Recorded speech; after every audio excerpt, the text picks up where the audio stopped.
The countdown always makes me laugh. Yay, I'm here with Brandy Anderson, an incredible writer, author of a beautiful book, Through the Veil, Glimpse into the Afterlife, and just a very beautiful and I would say clear spiritual teacher.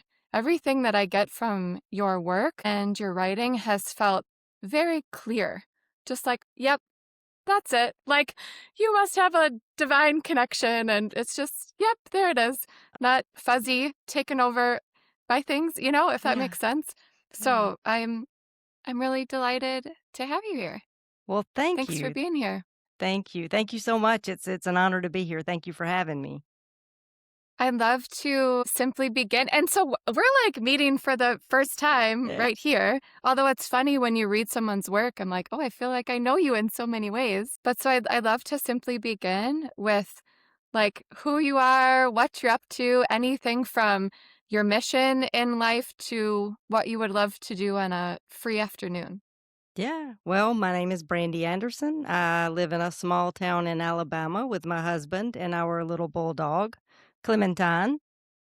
Yeah. Cute. I love that. Yeah, she's God made her cute for a reason. She's a whole handful. And I'm a spiritual director, a Jungian coach, and the author of Through Mm, the Veil, A Glimpse into the Afterlife. And I also contributed a chapter to another publication that just released through Choir Publishing, Quantum Theology, Volume 1. And I have another book in the editing process that will be released probably later this year. And amazing. it's called Transcending Church, Following Christ Out of the System and Into the Sacred. Beautiful. Yeah.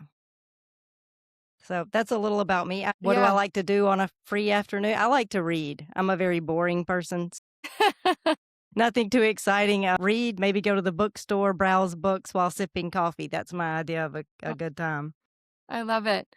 Yeah. What are like maybe your top two or three most transformative books? Not to put you on Wow. the spot or anything, Mm, but does anything that's come to mind? that's really tough because there's so many. There have been so many. I would say one of my top books would be The Red Book by Carl Jung. Mm, I love Jungian material. yeah, I'm trying to think. I have benefited greatly from James Hollis's work. I can't think of any particular one book to recommend. yeah. They're all so wonderful, so transformative. I'm Anything just by James writing them Hollis. down as you say. Yeah. Yeah. And I know this is it's become cliche because everybody says it, but The Power of Now by Eckhart Yeah, Tolle, that to me is a really transformative book. Yeah. If I had to recommend just three on the spot, that's I what I love would it. say. Yeah. Thank you. Yeah. How did you find yourself in the spiritual world, if I may ask? Like, how did you land in spiritual direction and become interested in the mystical? Yeah, well, I had a spiritual awakening in 2014, and that sort of opened the door into a conscious spiritual path. I would say we're all on a spiritual journey, whether we know it or not. Yeah. But for me, I was just living my life, not on a conscious spiritual journey at all. And I had this spiritual awakening, and it sort of shifted the trajectory of my life. And so I plugged into church at that time because I was coming from a Christian perspective. I mean, I was raised in a Christian family. So Yeah. I just did the only thing I knew to do, which was just go to church. Yeah. And so I spent years in the church, but just studying and really drilling down into various theologies, filtering everything through a theological and philosophical lens during that time. And ultimately, I came to the end of all that just disenchanted with mainstream Christianity. And so I shifted into a more mystical space, contemplative space, however Yeah. you like to frame it. And Yeah. so, yeah, so that's kind of what led me into really the space that I'm in now, which is definitely a more mystical space. How would you define mysticism? Sorry, I'm going off the rails here a little It's bit, okay. but Yeah. I, I would just say it's a direct experience of the divine, yeah, where a lot of mainstream Christianity strikes me as just very conceptual. yeah, And during my time in that space, it was also very conceptual for me, which yeah, is also very fear inducing because you're in your head about it, right? You're trying mm, to iron everything out rationally, logically. You're trying to have certainty, mm. connect all of the theological dots and check all of the correct boxes. And so it's just a sense of urgency and fear around that. And so a more mystical space to me just means more experiential. That's so beautiful. Yeah. What do you think? I guess I'm just curious, how do you think people would benefit from leaning more into that experiential, mystical way of experiencing God? Well, it's a lot more peaceful. Mm. You know, the peace that surpasses understanding, Yeah. well, you can't have the peace that surpasses understanding unless you give up your right to understand, right? I mean, Mm. you have to let go of all of that conceptualization and rest. Yeah. God, all that we have, all of the theology, all of the doctrines, they're just fingers pointing at the moon, as the mystics say. Mm. So it's about resting in the experience of what cannot be spoken, because Mm. God is, just beyond any words that we could ever use to describe God anyway. And so I believe for me, the benefit would be, or what I would say the benefit would be, is that you have that peace that surpasses Yeah. understanding. Yeah, That's beautiful, and I love that you said fingers pointing at the moon with the did you see the big full moon last night? I did. It's gorgeous. Yeah. So gorgeous. I was laughing this is so dumb, like, I can't believe I'm saying this, but I was laughing at this meme or I don't even know what they're called, that was like, "Whoever does the PR for the moon is is really on track," like, Right. "There's another full moon, you got it," but I was hook, line, and sinkered. My son and I were outside last night taking it in, and Yeah. anywho, random tangent.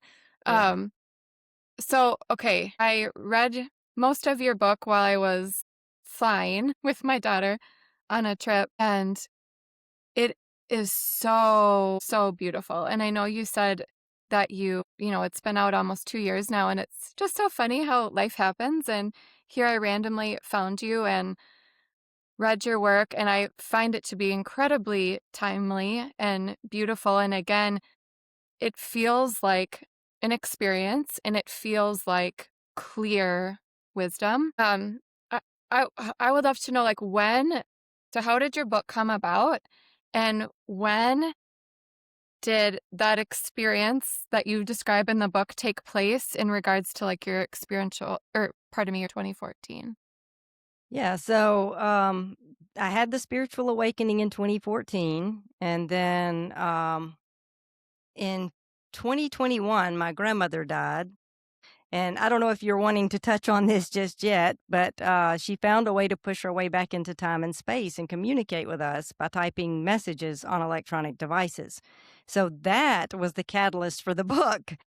But I There it would is. it Yeah. yeah, Yeah. so but the existential points that I make in that book are things that I had long wrestled with, like, leading up to that point.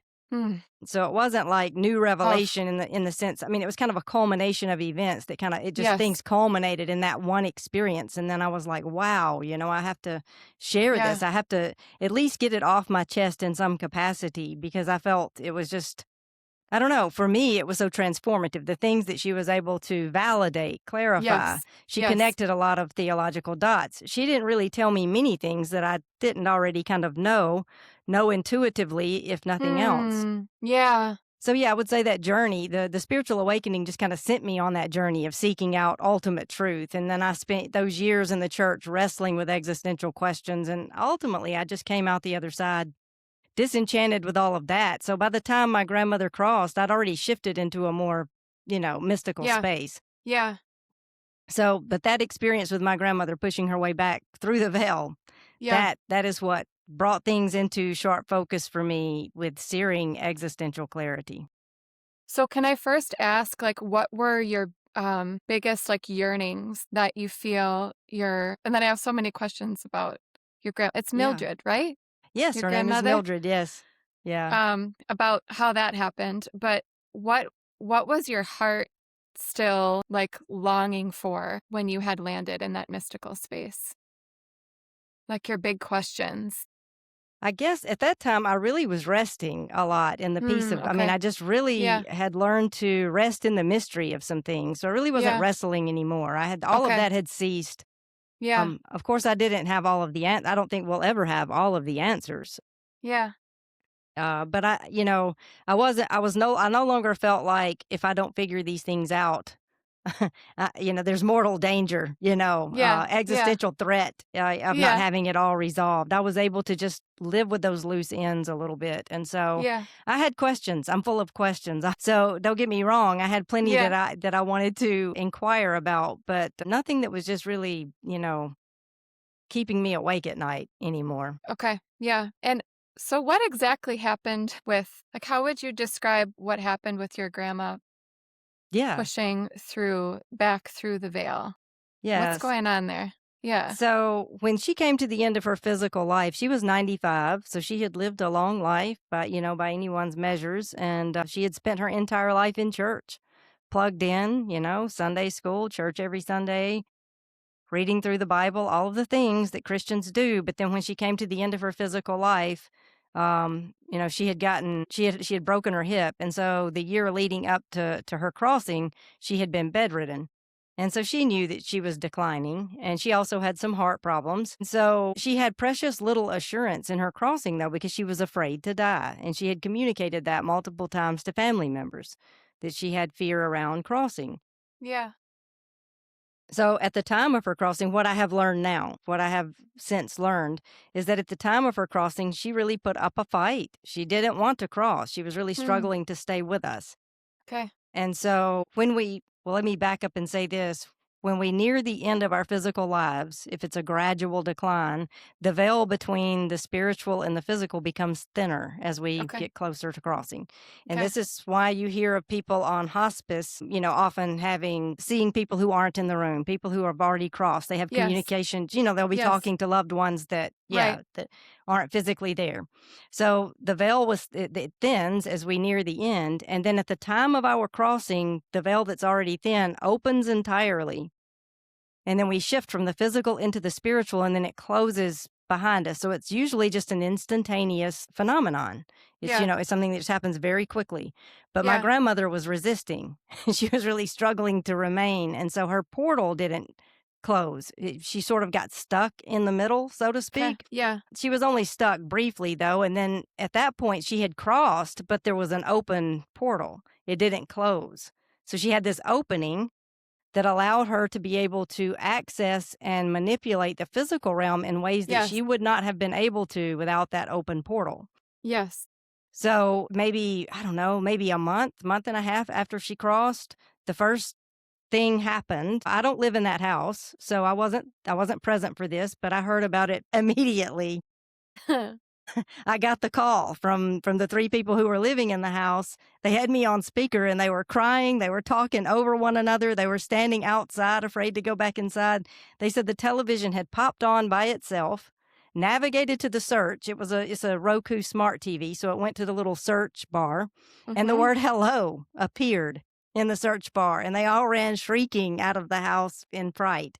And Yes. I was like, yeah, I don't know what that was, but there's some reasonable explanation for that. Anyway, they go back inside.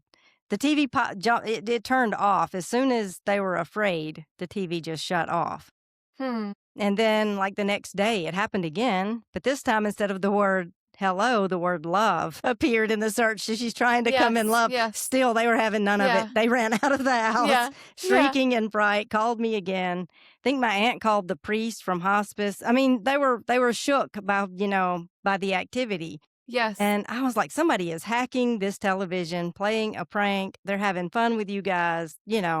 Right. But it persisted. Like it would be the TV would come on, words would appear, they would be frightened, the TV would shut off. So finally I go and I'm thinking, there's a reasonable explanation for this, and I want to get to the bottom of it because it's persisting, it's not stopping, it's affecting their quality of life. My aunt had moved out. She had went to live with her son because she was so upset by the Really? by the I don't. television Yeah. activity. Yeah, it really upset her. Yeah. And we were all raised in that evangelical faith system that would have said, Right. "Oh, it's definitely a demon if it's something paranormal, right?" Yes. So they were frightened of it. Anyway, I sat down and I was like, let's not run out screaming in fright. Let's engage with whoever, whatever this is, and get to the bottom of it. What do they want? Who are they? See if we can resolve this, get some answers. And so we began communicating tentatively, asking questions, and then the responses would be issued like typed out on the television in the search bar. And it became quickly apparent to me that it could not be anyone in the physical realm at all because whoever it was could read our thoughts in real Hmm. time. And that shook me to my core. I Yeah. was like, wow, I would be thinking a thought and the response would be issued before I could verbalize the question. Yes. And then I started to test it. I would think something And then boom, the response would be issued. And Yeah. finally I said, Yeah. "Are you reading my thoughts?" And she said, "Yes." I was just shook. And then, but my next question was, is this Granny? Is it really Granny, or is it something malevolent pretending to be Granny? And the way that I knew Yeah. that it was my grandmother is that everything Mm. she said was in the service of health and wholeness. Like, it was everything she Right. communicated was she apologized for some past hurts, Mm. reconciled some relationships, said things that brought deep healing that needed to be said. Yeah. She could see toxic patterns, destructive patterns in particular family members' lives. She spoke into that in a way that brought healing, restoration, correction where it was needed. Wow. She could see mental health struggles. She spoke into Wow. that in a way that's literally saved lives. Literally Wow. saved lives. So Wow. all of it was just laced with love. So that is Wow. what convinced me Yeah. unequivocally that it was my grandmother. Can I ask, are you still communicating with her Yes, we are.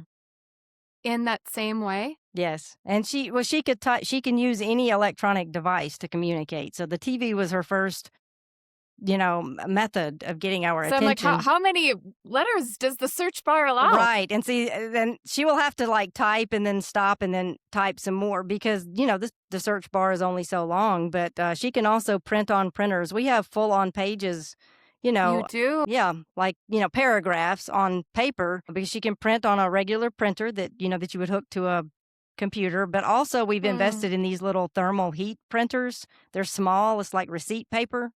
Yeah. And they're not hooked to Wi-Fi or anything. You Yeah. recharge them and turn the power on, and she Yeah. can print on those as well, and she uses those a lot.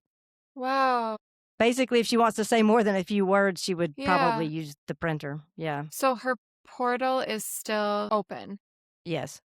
Yeah. Yeah.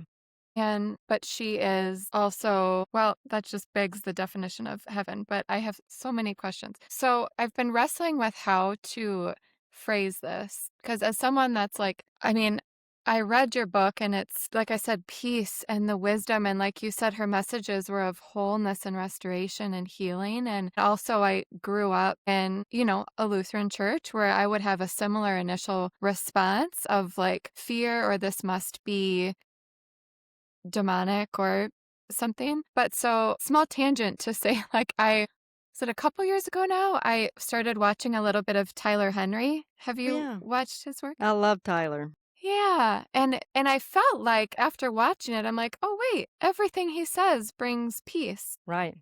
It's bringing closure. It's bringing healing. It's adding to life on earth.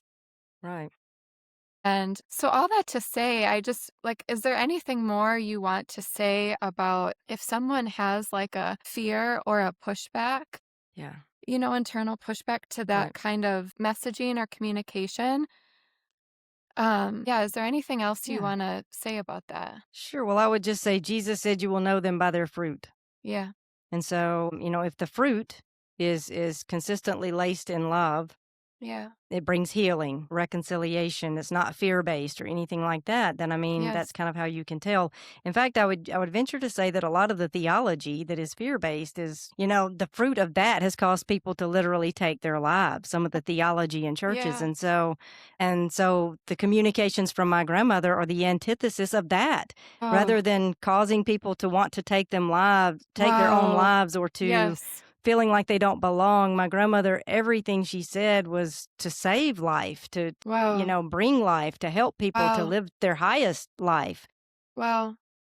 Yeah. So, for me, I don't get caught in the weeds of the community, like how I guess I don't get hung up on that, like, oh, Yeah. people strictly in the Bible would say, oh, well, you can't communicate because the Bible says this in the most literal sense. And some Right. of that, I mean, but that was for Israel at a particular time Right. under particular conditions. And they were saying, do not consult mediums or whatever. But they also, you're not supposed to plant but mix crops or wear mixed fabrics. And I'm sure if you've Right. ever worn a good Right. poly blend, then you've already veered from Right. Old Testament law. So, Yeah. yeah, I think it's that people just get hung up on it's frightening to people. And so they find these verses to sort of, oh, well, the Bible says not to do this. So it has to all be bad. It's just very dualistic thinking, black and Yeah. white, Right. thinking. But Yeah. yeah, so I would just say you will know them by their fruit. Yes. Yeah. Is there anything that wisdom that your grandma has shared, and I know some other family as well, right? Hmm. That talks about, like, are there things, like, information that we should protect ourselves from? Like, is there, like, if we open ourselves up to everything, can that be dangerous, if that makes sense? Like, is there a Yeah. nugget of wisdom and truth in that Yeah. idea that's been skewed Yeah. and, like, Abs- overcast, if that makes sense? Absolutely. My grandmother would say, careful. Yeah. Because when she, began communicating, we had all kinds of questions about how are you able to do this? And, she says that, most people do want to communicate with their loved ones when they cross, they just can't. Like if Hmm. there's no open portal, they're Hmm. very limited on being able to manipulate the physical realm because it requires energy.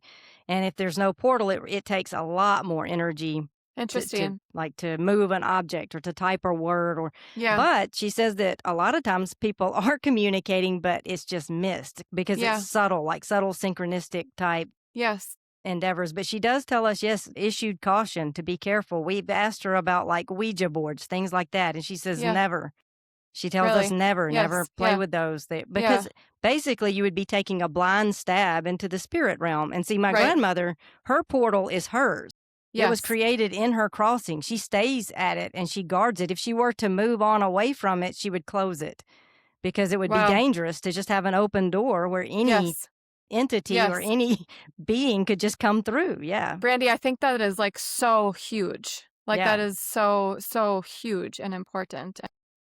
I mean, that just makes all the difference, and it makes me both excited and sad that, like, how much are we missing out on, Yeah. too? But also how much room we have to grow in connecting with the loving heaven that is Yeah. here. Yeah. You said Yeah. so when you said that as we near the end of our life, the veil thins, can we intentionally thin the veil ourselves through like meditation and presence and silence in order to receive intentional, loving wisdom?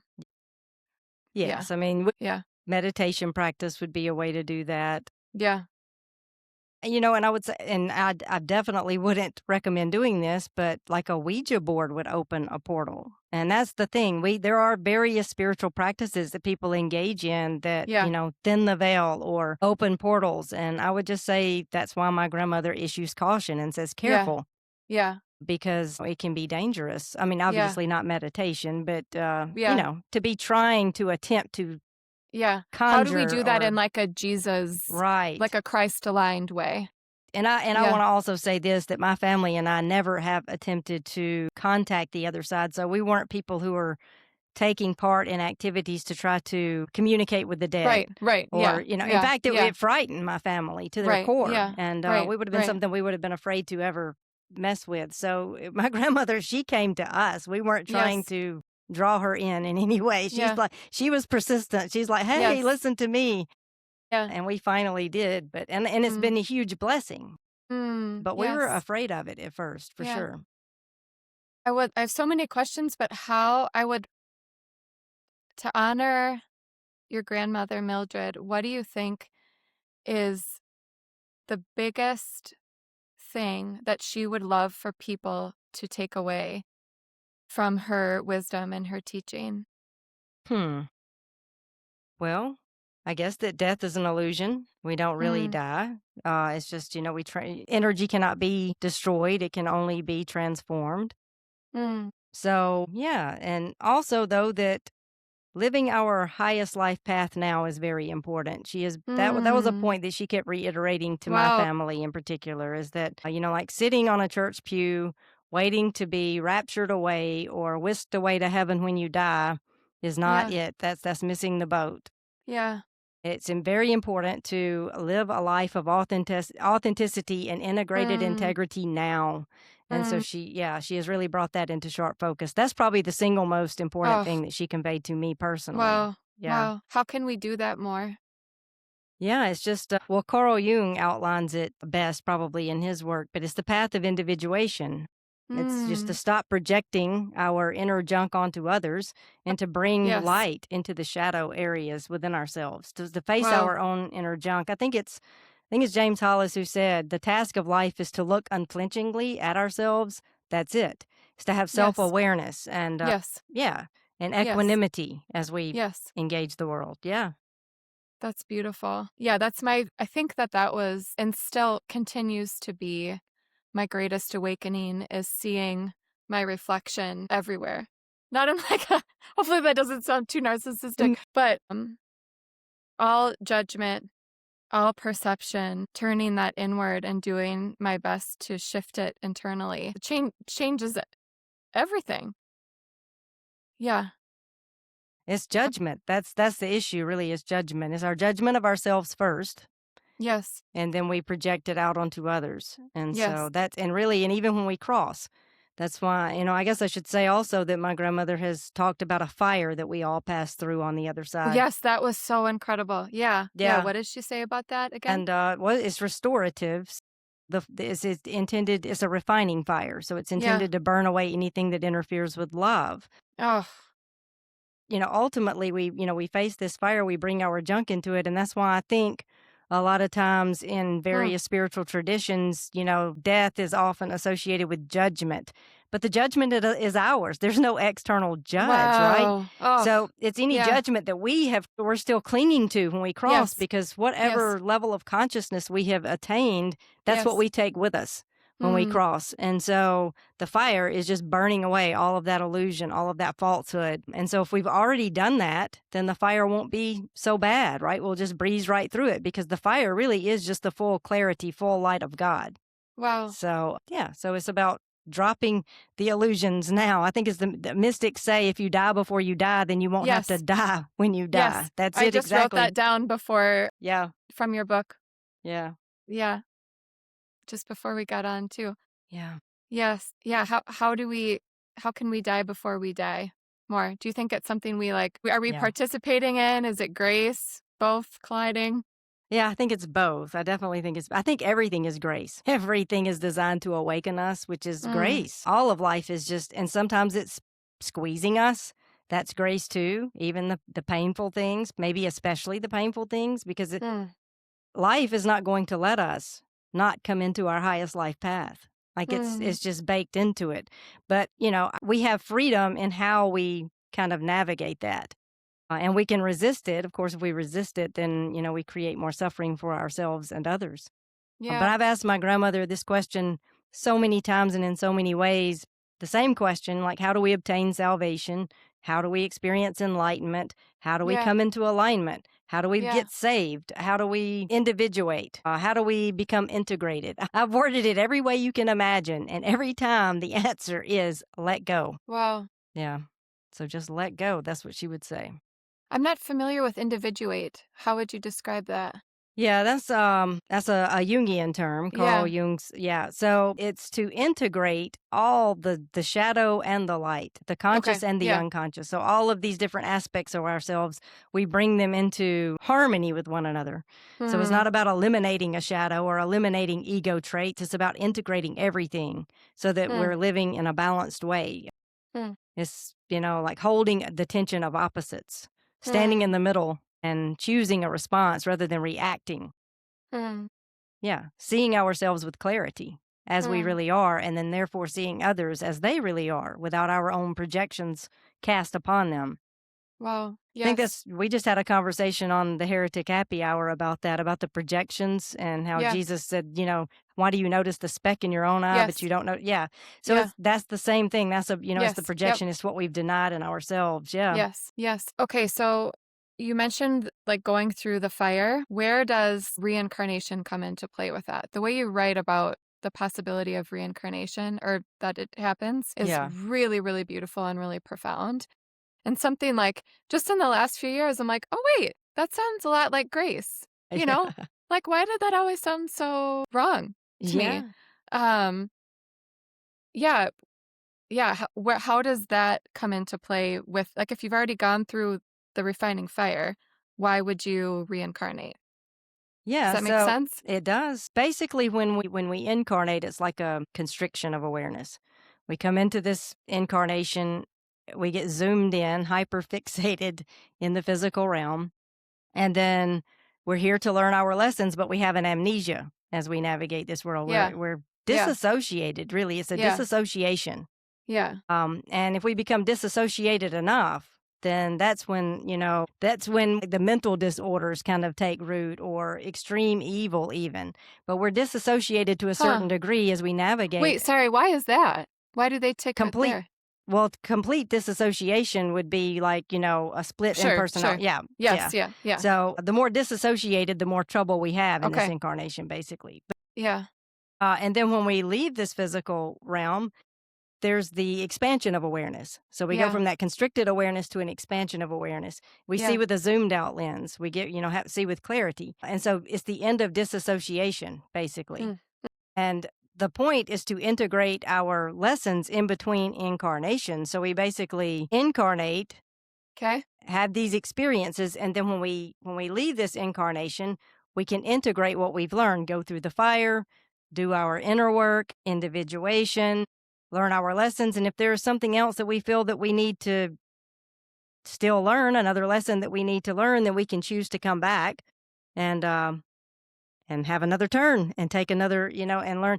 But there are other reasons that people might want to reincarnate when they first leave this physical realm, and it's because Yeah. they're still attached to the Mm. physical realm. And so you'll miss Mm. your favorite foods and you'll miss I loved how you write physical. about that. Yeah. Yeah. So those are kind of egoic reasons in a sense to want to reincarnate, but some people do based on that alone, that they want to Mm. have those human experiences all over, or the physical experiences all over Yeah. again. Yeah. Yeah. Think you're right. Don't you even say something like the sensation of chewing? No, I thought there was something like, I don't think so. I or know like that your grandmother sewing, or sewing, right? yeah, Or yeah. My yeah, grandmother yeah. said she missed sewing, and she still misses sewing. And Wow. if we need anything altered, she'll say, "I wish that I could do that for you." Yeah, she was a Really? gifted That's seamstress, so sweet. and she Maybe I misses read that. that while I was Yeah, eating, and so I was like, I need to enjoy this, be yeah, present to this. yeah. Yeah. And my dog, Luke, he had crossed before Granny, but that Yeah. was one of the first things she said to me directly. Oh, She brought him up, and I asked, I was like, "Well, does he miss me?" And she said, yeah. "No, because he's with you." I was like, "Oh." I'm like, "Well, I miss him terribly." She said, "Well, he misses Yeah. touch and he misses food." Yeah, That hits me so hard. Like, I'm so afraid of my I losing know. my dog because I love him so much. I know. And like, do you feel that we have like chosen soul animals? Yeah. That yeah, yeah, Yeah, and she tells me that that particular dog is my soulmate, that we have yeah. a special soul connection, but I have a Mm, soul connection with other of my I love all of I mean, I'm an animal person, I'm an animal yeah, lover, and I've had, multiple dogs over the course of my life, and yeah. more than just Luke is still with me, but she tells me that we have it's like a Wow. special connection, but yeah, they I say that remain. to my dog in front of my husband. I feel kind of bad. Yeah, well, You're my soulmate. I know. Well, they're just so pure. They're They're so yeah, pure. they're so easy to love. Yeah. Yeah. No projections. Yeah. No projections. Yeah. That's what it is. Yeah. It's so beautiful. So, how has your and I know you said too, like you came to a place of peace before, and that what you learned about heaven from your grandmother was a confirmation of what you were feeling. Mhm. But how would you describe heaven now? Yeah. I guess I would just say that heaven is not a place we go to, it's a place we Yes. come from. Hmm. Yeah, it's a state of being. Yeah. It's and it's available now. So it's not a place Yes. that we go to after we die, but it's an Yes. existence that's available to us in the now. Yes. It's something we cultivate inwardly. Jesus said the kingdom of heaven is within you. Yes. So, and he also said it's not something that you'll be able to look out and say, "Oh, well, here it is," or "There it is." It's Mm. within and it's at hand, meaning it's here Yes. and it's now. Yes. And Oh, I love so that verse. my loved ones they communicate that the afterlife is just a continuation of what we were becoming in this Mm. life. Mm. So, like I said before, it's whatever level of consciousness we've cultivated, we take that Yes. with us, yeah, when we cross. Yeah. So, are we actual I don't fully understand, like, the book of Revelation and the earth being renewed and restored, what would you say about that? Like, what is our role in bringing heaven here? So this Yeah. earth will be restored, right? Hmm. It's or what is that? Like, what's happening? Yeah, I think What's the end goal? I view it as kind of a transformation. I know that Paul talks about we will all be changed in the twinkling of an eye. So I think it's like we'll reach a certain level of Yeah, integration collectively, and then we'll yeah. kind of shift into another dimension, is kind of how I'm seeing it. See, Interesting. first I should say that, we're here on this earthly plane in the physical, and we see things in a physical sense, like this 3D world of density and duality that we're in. I mean, things Yeah, are tangible, we touch them. Well, also, we are surrounded by spirit beings yeah, perpetually. yeah, Hebrews says you are surrounded by a great cloud of witnesses. yeah, Well, who are these witnesses, right? They're spiritual beings. You have a team of light. yeah, They're always around you. So you just don't, you can't perceive them. yeah. My grandmother is with me always. Yes. Do I you just perceive her more now that you like know what it feels like I as you do. go about your day? I Yeah. have more of an openness to it, Yeah. more of an awareness around it, but I am in no way a medium, anything like that. But I'll tell you how I know when my grandmother is really active around me, and it's my dog. She will see her and she will like chase, Really? and follow her with her eyes. And I know that and it's often at very key moments. Like maybe I've just said something to Granny, because if I Yeah. say something, she hears me, and I know she does. So maybe I'm talking to my husband about something about Granny, Mm, something special, or mm, what. And in that key moment, my dog will just jump up and start barking and chasing, and mm. I'm like, "Oh well, Granny's here. I know she's Aw. stirring up my little puppy." But yeah, so I am a little more tuned into that now. But so, like I said, they're all around us all the time. Beings are Mm. around us all the time. Yes. And so the spiritual plane and the physical plane are overlapping. That's what I'm trying to say. So you Yes. have this dimension, and then you have another dimension that's just Yes. overlaid, right? Yes. It's Yeah. dimensions. Yep. And so when we shift into something, a higher state of consciousness, we're going to shift into another dimension. And in that dimension, it will be renewed. There will be no hierarchy. There'll be no money. I mean, it'll be the lion lying down with the lamb, right? All of the prophets Yeah. were pointing toward that. So heaven is coming to earth in the Yes. sense that earth is being transformed. Yes. Basically, earth will shift into a higher dimension, is the way that I see it. That's a really cool way of saying that. That's really beautiful. Thank you. So what is hell? That's also a state of being from my perspective. I would just say that we cultivate heaven inwardly, but also,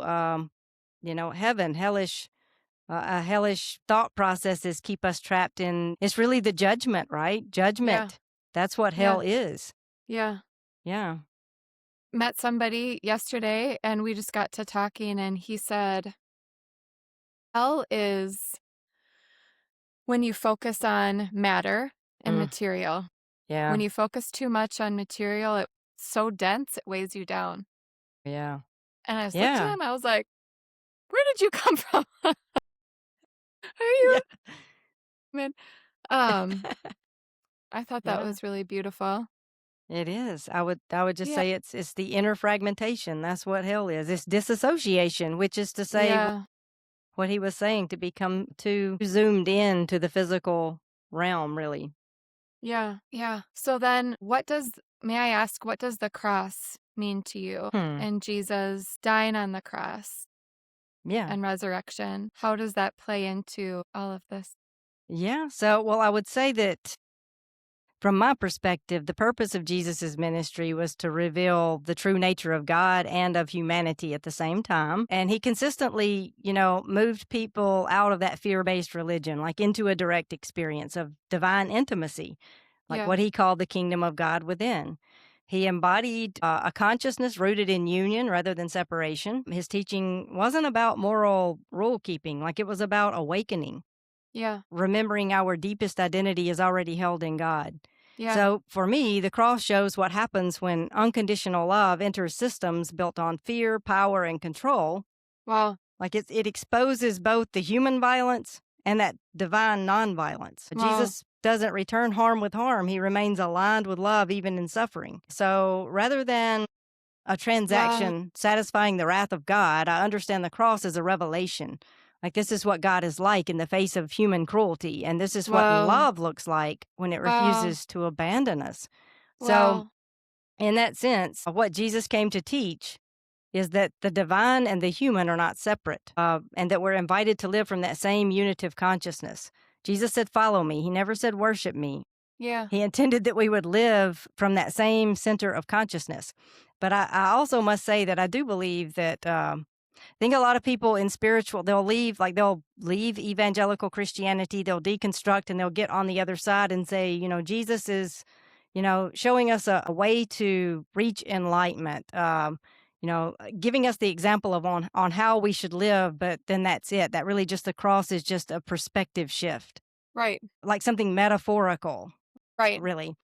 Right. I just want to clarify that I don't think that it's only that. I think it's yes Oh, and. I think it's both and I think also that the death and the resurrection of Jesus ontologically changed the world.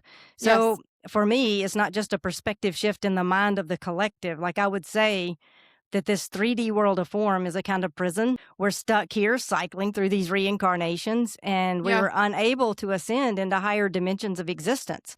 So Oh, Jesus opened up a portal into a higher dimension in some metaphysical way. Like he ascended, he began, oh, he said, I will draw all men to myself, right? He began that when he resurrected, drawing all men to himself, as scripture says. And that word draw is better translated drag. So we're all caught up in this divine wow. vortex. It's pulling us into a higher state of consciousness, into Oh, higher dimensions of wow. existence. And so Wow. According Wow. according to scripture, after the Wow. resurrection, Jesus was able to materialize and dematerialize at will. He appeared in locked rooms. He vanished from sight. He was in a substantial body because he ate fish. He invited Thomas to touch him, but he could also walk through walls. Like he walked on the road to Emmaus with his disciples for miles without being recognized until he just chose to reveal himself at the perfect moment. Yes. Whatever Jesus ascended into, that's where this whole thing is ultimately headed. And it's a Wow. higher dimension where Yes. we'll put on those imperishable bodies, to use Yeah. Paul's language, and what I would say quantum bodies. I think that's a Wow. better way to articulate it. And we'll Wow. be changed in the twinkling of an eye. Like I Wow. said, the collective will reach a tipping point, and then we'll just all shift into a new reality where we have that Wow. peace and equanimity. Wow. So I believe Jesus is our guide out of Yes. conflict and duality into Yes. a higher state of Yes. consciousness. He revealed the truth about God and humanity, but he also changed the fabric of reality, and he made resurrection or ascension, whatever language you like to use, possible for Oh, everyone. I just sincerely, you just spoke my heart in why I created this project. Because it, like you said, it is like Christ consciousness. It is Jesus teaching us the way, but it's also, it's more. It's like Jesus is my guide. Jesus is my savior and my friend and with me. It's like I still have that like relationship with Jesus, not just this teaching and showing, and that's beautiful, but there is this like really true, deep, concrete relationship in the here and now that I cherish and want to like bring with me, which I think was a beautiful piece of like personally my Christian upbringing that I want to like pull forward into more of a mystical. I'm just going to listen to your words over and over again. So, so beautiful. Thank you so Oh, much. thank you. Yeah. I'm glad it How do you, resonated. yeah, oh, completely. Yeah. I'll just have it as my intro for Jesus energy. And you mentioned quantum and having quantum bodies, right? Hmm. How do you define quantum? And I gotta get this new book too. I haven't read it Yeah. yet. Yeah. I would just say it's the Akashic field is what some people would refer to it, the collective unconscious. Yeah. Yeah, that's the quantum is just like the unseen aspect, the unseen element. Yeah, it's the implicate order, to use David Bohm's language. I didn't know it was connected with the Akashic, like Akashic records and things like that.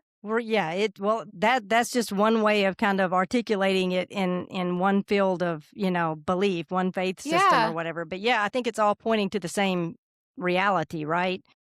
the Interesting. unseen realm, Yeah. that where all things, I mean, when you think of atoms and quarks and all of those things, well, Yeah. you're thinking of it in a scientific way, but if you think of like the Akashic records, well, it's the same thing, but there's just different language trying to articulate the same truth, I believe. That's the way I see it anyway. Well, that's super cool. So I have trained with, I don't always talk about this, but like some intuitives, like former mediums and intuitives, and they talk about like pulling information from the Akashic records. Is Yeah. that something that you study or are familiar with? I have not studied it, but I have read about it, and I think it's super cool that people are able to kind of do that. I know a guy who kind of does that. He can tap into your Really? Akashic record and give you a reading. Yeah, it's Cool. really cool. Yeah, Yeah. that's really cool. I love that. Okay, so you wrote something about alcohol. Yeah. I thought I absolutely loved this. What have you learned about alcohol? And just anything Yeah. you want to say. Yeah. Yeah. So, well, I know the post that you're talking about. I once asked Yeah. my grandmother, what are some ways that we might open ourselves to nefarious entities or demonic attachments? Because we'd want to avoid those things. And so she listed three things, which these are not the only three things, but I was like the top, like the primary ways that people, inadvertently get demonic attachments, like not intentionally doing anything, evil or harmful, but just rolling on with their life. And then suddenly they have a problem with that. And she Yeah. said that she listed three things. She said it's alcohol, drugs, and anger. Wow. And I want to Oh, say that's it's right. like it's the abuse of alcohol and Right. drugs. Yeah. That's what the danger would be, the abuse. So she didn't mean like having a glass of wine with dinner or something like Right. that. She was really referring to intoxication.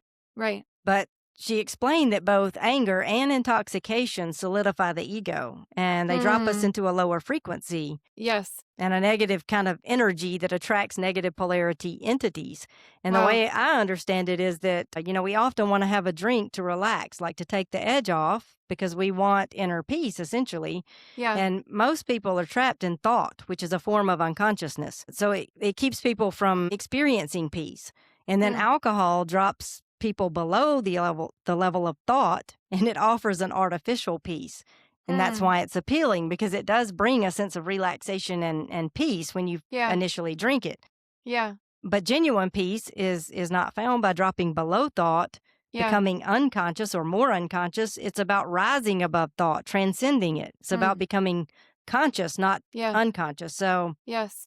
but yeah, that's kind of how I've understood what she was communicating. I so appreciated it. And I just find it so fascinating because I don't know how to articulate this, but I'm finding time and again that like things that I grew up hearing, like we're onto something, but like just enough off that it was like completely hitting the wrong mark. You know what I Right. mean? Yeah. So it like became this like right and wrong, like Yeah. very dualistic instruction that we have to live by, but then we're even more solidified in our ego and just like feeling a sense of Yeah. look at me. Yeah. So I feel like I went through this place of like and there's nothing is like really good or bad. So I'm not trying to like put labels on it, but like getting to a place of like, oh wait, alcohol is good. And I was like, I don't know. I just feel like I've come full circle and now I'm like, I don't really, and this, again, this is not nothing bad, but just my personal experience right now. I'm like, if I have alcohol or too much, like I can't handle very much. Like I know my intuition and like my connection that I enjoy so much that I feel in prayer is going to be fuzzy and it's going to take me a little while to get back online. And so I just don't really want to Yeah. do it. And it like it does. I feel like my frequency change. And so Yeah. I think I have found this like, oh, Yeah. that's what Yeah. that was trying to get at, Yeah. not this Yeah. like behavioral Right. modification thing. Yeah, I I don't think know. they So I make just it really appreciated that. yeah, I think they make it very moralistic. And it's Right. not. It's not a And it's not. moralistic endeavor. It's like Right. really our coming into our highest life path is not a moralistic endeavor. It's Yeah. just about being aligned with truth.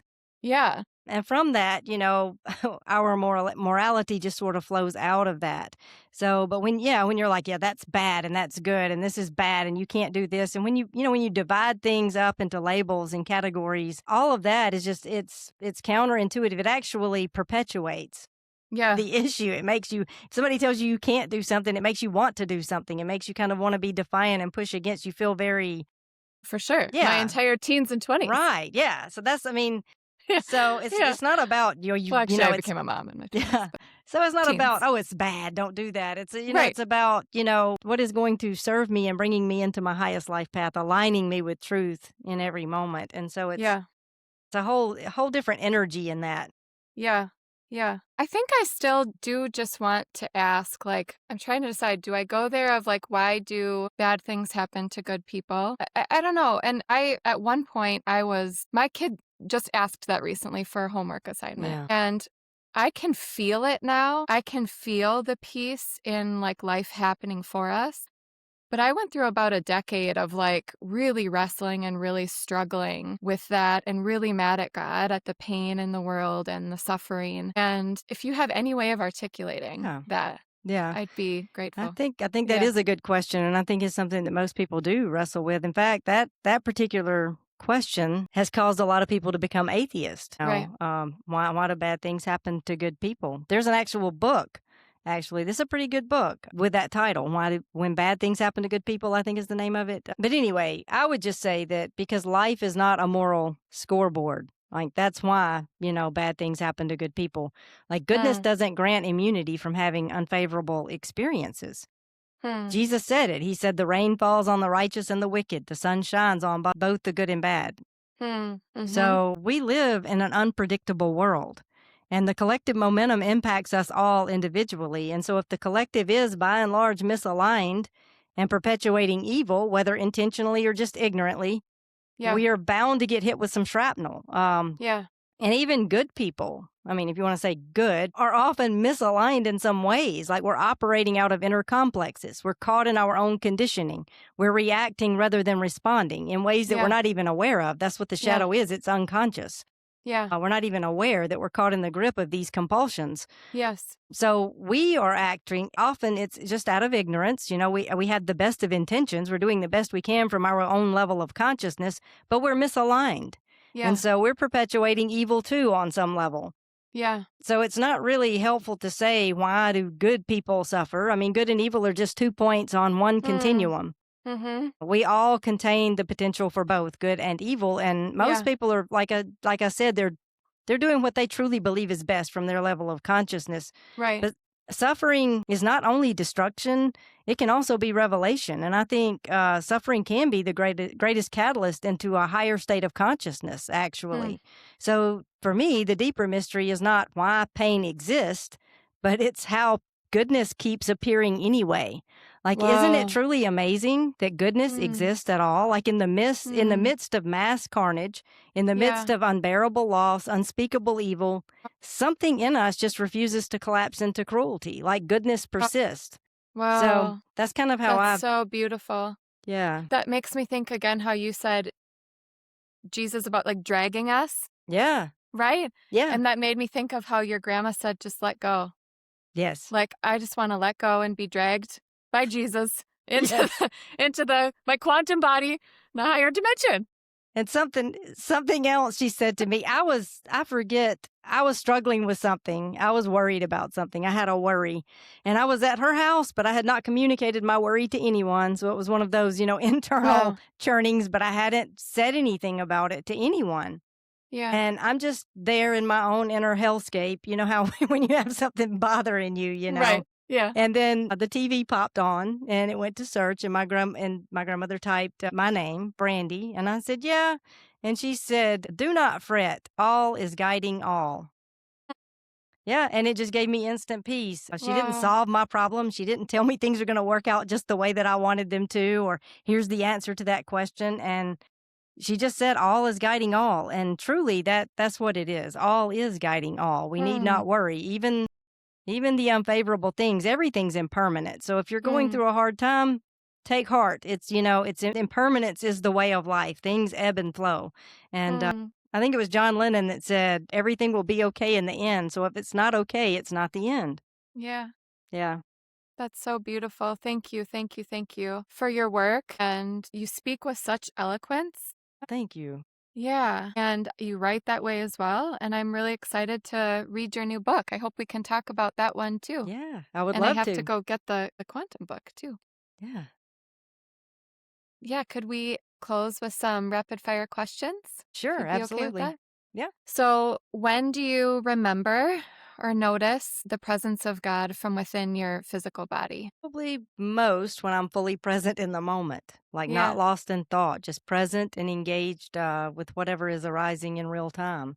yeah, Yeah, and it feels raw and real too. It's not mm, like it's sometimes messy. It's not yeah, about a blissed out mountaintop experience. I think, mm, I meet with coaching clients, and oftentimes they're wanting to feel the presence of God as though it's going to be some blissed out state of existence, yeah, ecstatic peace or whatever. But no, I would say yeah, that, being fully present in the present moment is God. That's where God is. And so mm, it's not about that ecstatic peace. It's just about feeling everything.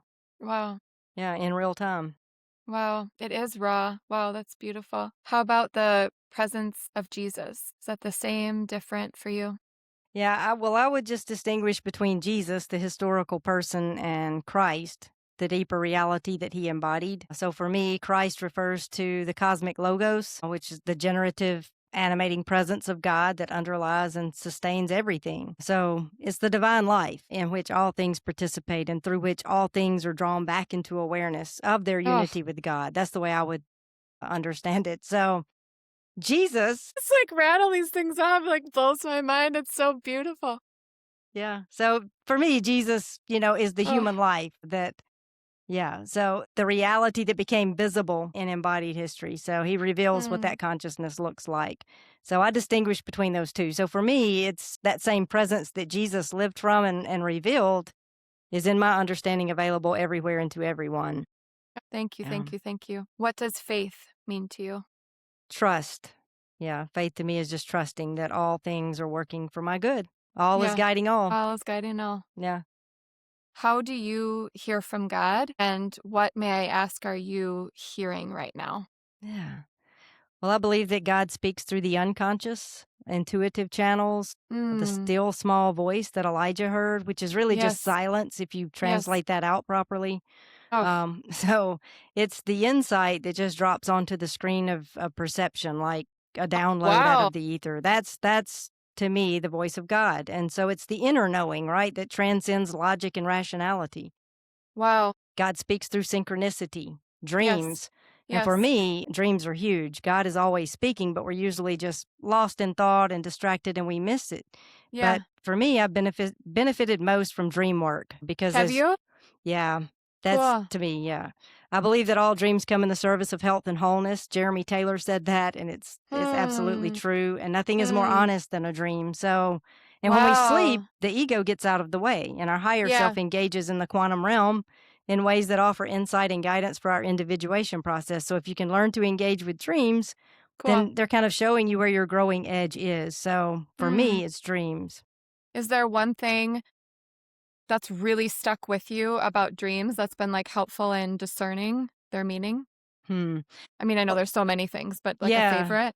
Well, well, they're subjective, based on each person's, like, for instance, if you dream of a Labrador Retriever, Yeah. it might have one, symbol or uh, personal meaning to you. That's what it's like, a subjective meaning to you.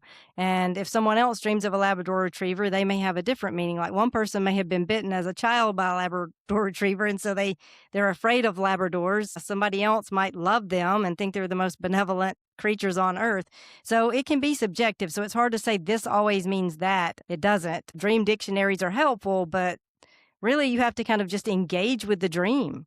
You Yeah. have to enter back into the dream, Yeah. ask the right questions, and Yeah. and instead of saying, "What does this dream mean?" you have to be like, Yes. "What is this dream asking of me? What am I being invited Mm. into?" Because the Yes. dream really is a living narrative, and it's inviting you into your highest life path. It's showing you where your growing edge is. It's saying, "Here, this is the way. Walk in it."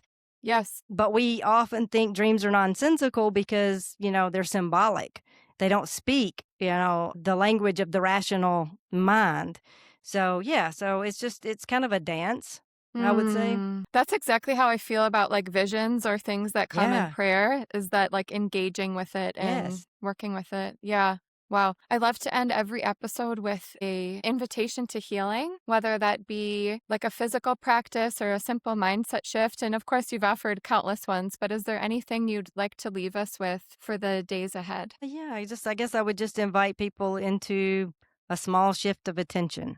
Just a few breaths of noticing that you're here and alive, and gently remembering that you don't have to reach for God because your very being is already within God. Oh, I think sometimes healing begins with just that simple recognition. that is so, so beautiful. Thank you, thank you, thank you for your Yeah, time and your brilliance. thank you. I heard it said recently that when we are in alignment in our path and following our highest calling, like your brilliance just shines, and that's what I see in you is just Wow. this brilliance. Thank you so much. That really means Yes, a you're welcome. lot. Yeah, Yeah. yeah. It's been great to be here. Thank you so much for inviting me on. It was such a gift to get Yeah. to meet you and have this conversation. Yeah, it's So been thank you. great. Yeah. Oh, and where can people find you? I'll link things too in the podcast, but Yeah. yeah. Yeah. Well, my book, Through the Veil, A Glimpse into the Afterlife, is available on Amazon. And Quantum Theology Volume 1, the book that I have a chapter included in, is also available right now on Amazon. And you can find me and all of my socials on my website, andersonalchemy.com. Cool. Amazing. Thank you Thank so you. much, Brandy. I appreciate it. Thank you. It's great to be here.